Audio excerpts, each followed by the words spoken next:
Ты слушаешь Радио Мария.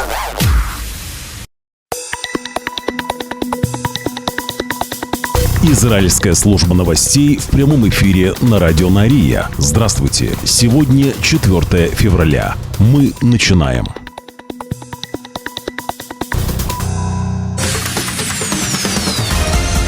Главные новости Израиля.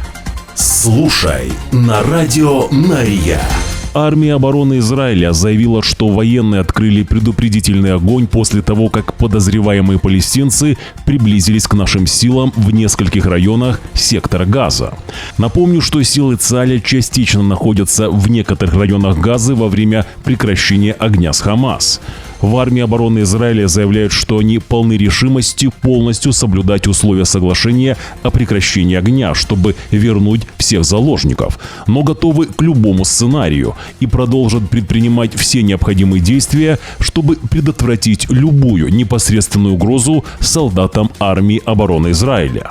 Армия обороны Израиля призывает жителей Газы следовать ее указаниям и избегать приближения к нашим войскам, которые размещены в районе, добавляют в Цале.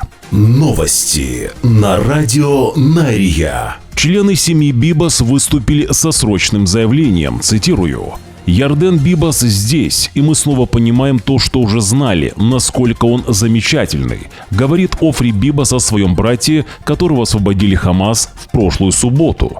«Мы узнали, как он заботился о себе в аду, чуткостью и юмором, которые так его характеризуют». Офри говорит, что ее брат Ярден постепенно слышит и узнает о том, что произошло за последние 15 месяцев с тех пор, как он и его семья были похищены из кибуца Нир-Оз. Он рассказал нам, что его много раз перемещали в плену, давали мало еды. Он сильно потерял в весе и мышечной массе и почти не видел солнца. Мой брат осознает, что о нем теперь знает огромная аудитория. Осознает, насколько любим он и его семья, и это трогает его, но к этому нелегко привыкнуть. Его путь к реабилитации только начался, но не будет завершен, пока его семья, жена Шири и маленькие сыновья Ариэль и Кфир не вернутся домой. Все это кажется очень хрупким. Мой брат вернулся, но моя невестка и племянники нет. Ярден спрашивает о них, где они. У меня нет для него ответов. Мы благодарим правительство Израиля за принятие трудного решения согласиться на соглашение об освобождении заложников и прекращении огня в Газе и призываем осуществить второй этап соглашения, чтобы вернуть всех заложников домой. Старшая сестра Шири Бибас говорит, что теперь, когда Ярден дома, он наконец-то может немного вздохнуть. «Я так счастлива, что могу обнять его, услышать его голос и снова посмотреть ему в глаза. Но где Шири и мальчики? 3/4 нашего сердца все еще в заложниках. У нас только один вопрос: где Шири и дети? Мы больше не будем мириться с этой неопределенностью. Мы требуем ответов. Мы требуем их возвращения. Это обязанность государства перед нами после всего, что мы пережили». В то утро нападения Хамас Шири и мальчики были в доме, все в пижамах.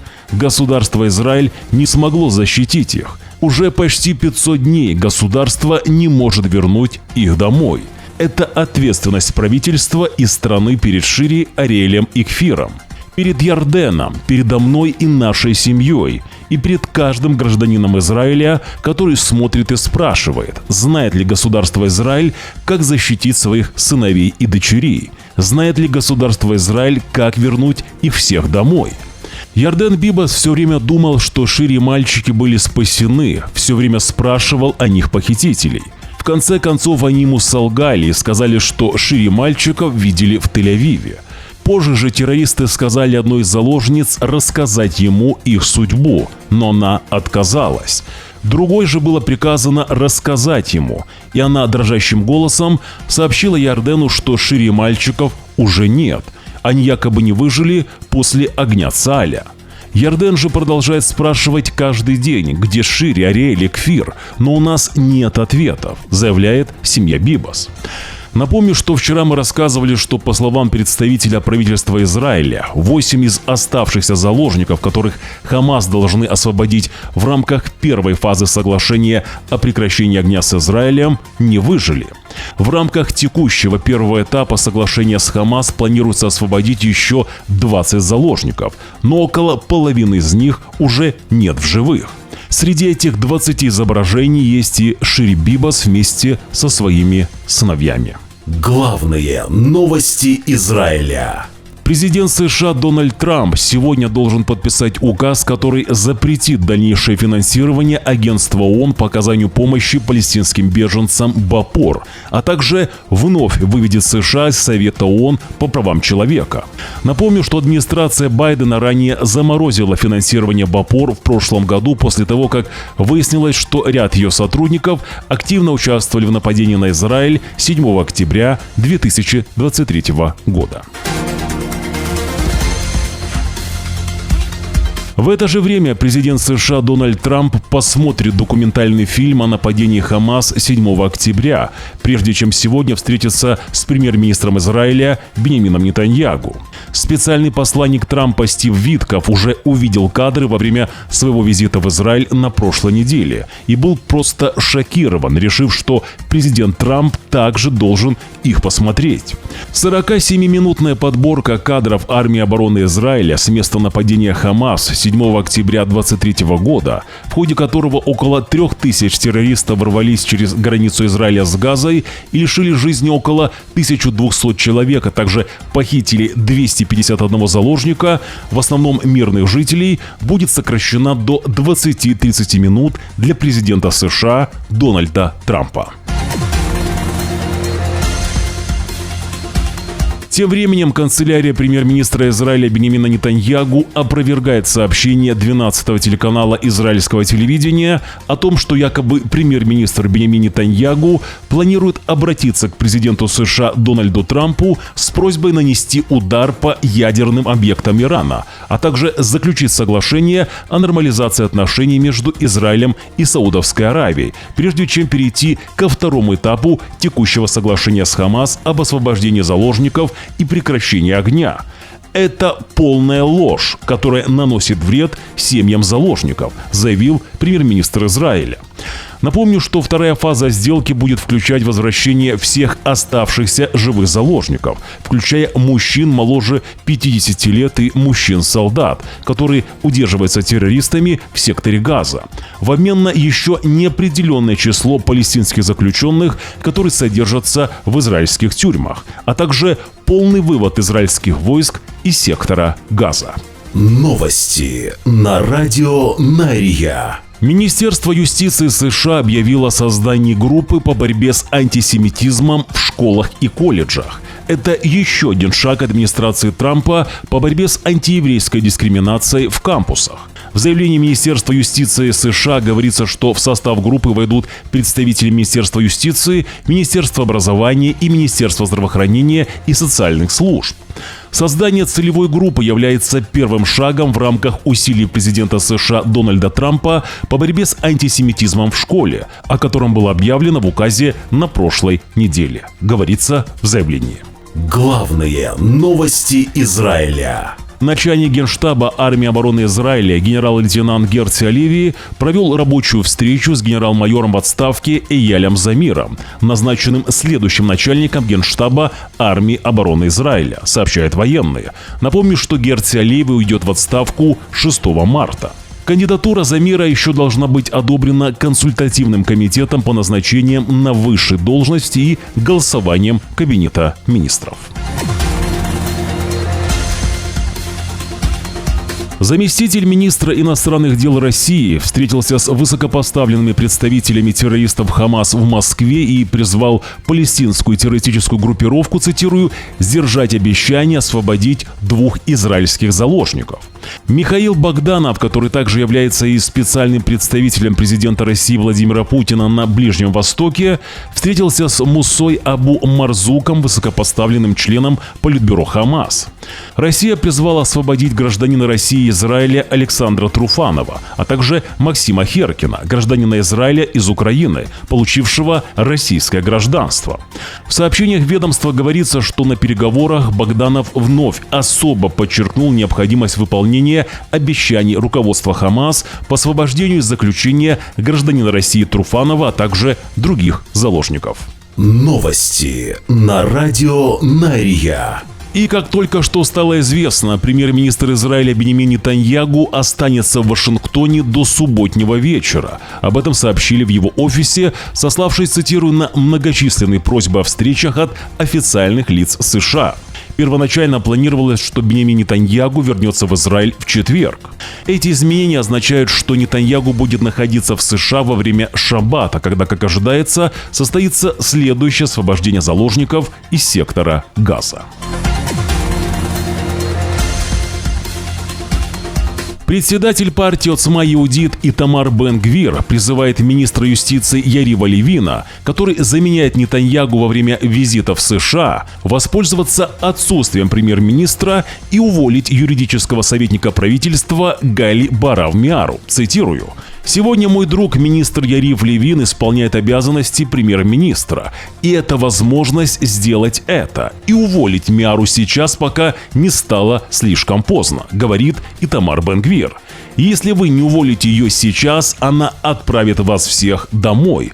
Она свергнет правительство. Что еще ей нужно сделать, чтобы вы это поняли? Это всего лишь вопрос времени, когда она свергнет вас и сфабрикует против вас большие дела. Я очень боюсь, что к тому времени, как вы это поймете, будет уже слишком поздно», продолжает Итамар Бен-Гвир. Напомню, что ранее 14-й телеканал израильского телевидения сообщил, что сын юридического советника правительства Гали Барав-Миары украл бронежилет у своего сослуживца-резервиста, что попало на камеры видеонаблюдения. История началась с того, что командир батальона, где служил сын Миары, принял решение отправить сына Миары домой еще до случая с кражей жилета. По словам солдат батальона, сын Миары однажды не присоединился к подразделению по срочному вызову на севере. Командир тогда объяснил сыну Миары, что тот допустил серьезную ошибку. Перед уходом из батальона Миара произнес прощальную речь для некоторых солдат, но прежде чем уехать домой, он украл бронежилет своего сослуживца. В ночь срочной мобилизации резервист, приехавший за границу, обнаружил, что у него нет жилета, который он купил специально для себя. Также пропали боеприпасы, которые находились в бронежилете. Позже камеры видеонаблюдения подтвердили, что сын Миары украл бронежилет. Командиры батальона позвонили сыну Миары, зная, что он взял бронежилет. Миара изначально отрицал свою причастность, но позже, узнав, что был разоблачен, связался с резервистом, у которого украл жилет. Цитирую. «Командир велел мне позвонить тебе», — сказал Миара. «Сначала скажи, что ты хочешь услышать, извинения или перейти сразу к сути». Обворованный резервист ответил: «К сути». Сын Миары признался, что ищет способ заказать такой же жилет.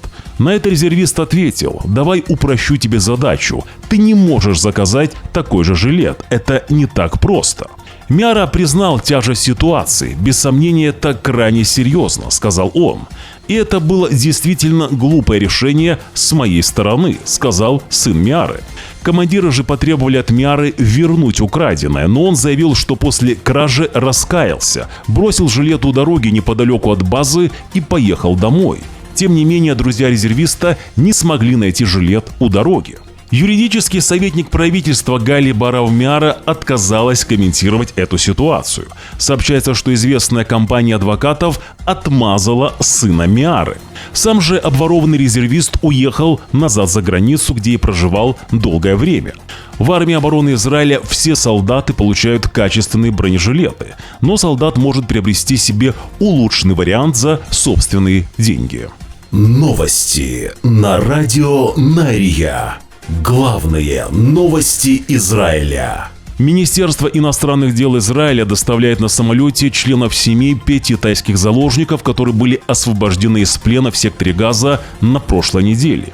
Семьи присоединятся к своим близким в медицинском центре недалеко от Тель-Авива. Визит был согласован с посольством Таиланда в Израиле. Семьи останутся в Израиле до тех пор, пока освобожденные заложники не смогут вернуться домой в Таиланд, заявили в министерстве. Напомню, что освобожденные тайские заложники получат от Израиля вид на жительство. Граждане Израиля Максим Галкин и Алла Пугачева навсегда покинули Израиль, где постоянно проживали с 2022 года. Сообщается, что Пугачева решила не возвращаться в Израиль, поскольку, цитирую, ей не подошел местный климат. Стоит отметить, что в октябре 2023 года СМИ писали о переезде Пугачева и Галкина на Кипр, где она в 2017 году приобрела дом и получила гражданство. Напомню, что вернулся официальный телеграм-канал «Радио Нария». Там мы публикуем то, что не пропускает YouTube. Подпишитесь уже сейчас. Ссылка на наш телеграм-канал будет в первом закрепленном комментарии под этим видео. Также, если смотрите нас по телевизору, отсканируйте телефоном QR-код на своих экранах. Найти «Радио Нария» можно и по поиску в Телеграм. Напишите «Радио Нария» латинскими буквами. Новости на Радио Нария. Уже сейчас вы можете поддержать нашу радиостанцию. Это сделать очень просто. Нажмите на кнопку «Подписаться» на этом YouTube-канале. Также нажмите на палец вверх, если видео вам понравилось. Если видео не понравилось, нажмите на палец вниз. Оставьте свой комментарий. Благодарность и нашим спонсорам. Их имена сейчас на ваших экранах. Израильская служба новостей желает вам хорошего дня. Уже завтра, в среду, 5 февраля, в 6 часов утра по Иерусалиму, мы снова в прямом эфире. Вы должны знать правду. До встречи.